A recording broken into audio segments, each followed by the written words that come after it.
Tanggal 4 April, hari ke-95.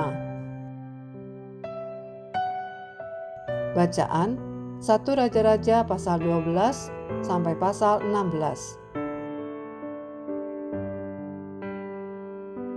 Keputusan yang memecah.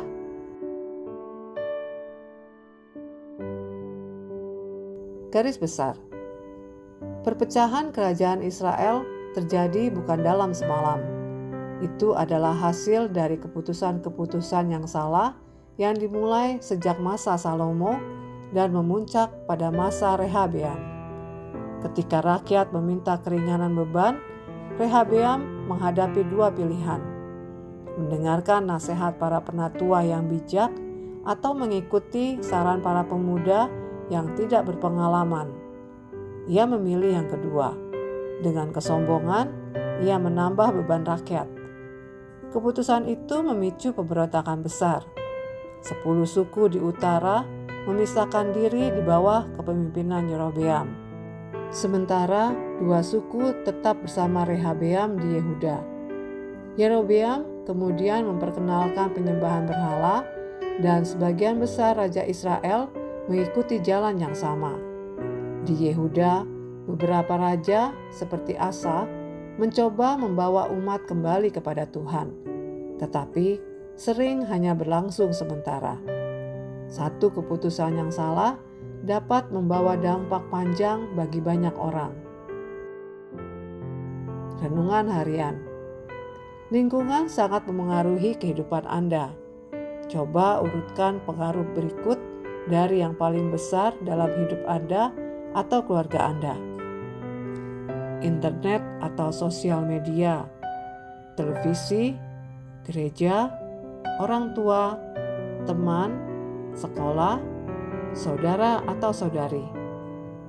Dalam bacaan hari ini, banyak raja disebut mengikuti teladan ayahnya.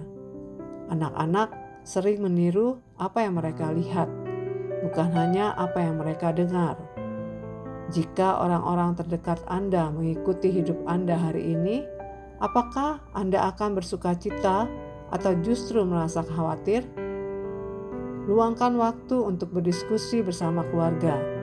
Tanyakan apa yang paling memengaruhi kehidupan rohani Anda. Bagaimana Anda bisa saling menolong untuk semakin dekat kepada Tuhan? Perubahan besar sering dimulai dari rumah. Teladan hidup Anda seringkali lebih kuat daripada semua nasihat yang Anda ucapkan.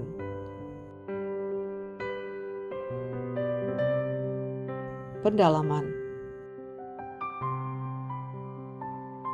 Sejarah yang terulang. 1 Raja-Raja pasal 12 ayat 16. Seruan pemberontakan dalam ayat ini mengingatkan pada peristiwa di 2 Samuel pasal 20 ayat 1, ketika bangsa Israel memberontak terhadap Daud. Bedanya, pemberontakan terhadap Daud berhasil dihentikan, sedangkan pemberontakan terhadap Rehabeam menyebabkan perpecahan permanen. Kesalahan yang tidak diperbaiki dapat terulang kembali dengan dampak yang lebih besar. Akhir yang tragis. 1 Raja-Raja pasal 16. Dalam kerajaan Israel Utara, banyak raja berakhir tragis. Nadab dan Ela dibunuh. Yerobeam dihukum Tuhan. 2 Tawari pasal 13 ayat 20. Simri bunuh diri dan Ahab mati dalam peperangan. 1 Raja-Raja pasal 22 ayat 29 sampai 40. Ini menunjukkan bahwa kepemimpinan yang jauh dari Tuhan tidak membawa kestabilan. Kehidupan yang dibangun tanpa Tuhan mungkin terlihat kuat di awal, tetapi tidak akan bertahan lama. Demikian renungan hari ini. Jika Anda ingin mendengarkan bacaan Alkitab hari ini, silakan buka tautan video yang tersedia di layar Anda. Amin. Tuhan Yesus memberkati.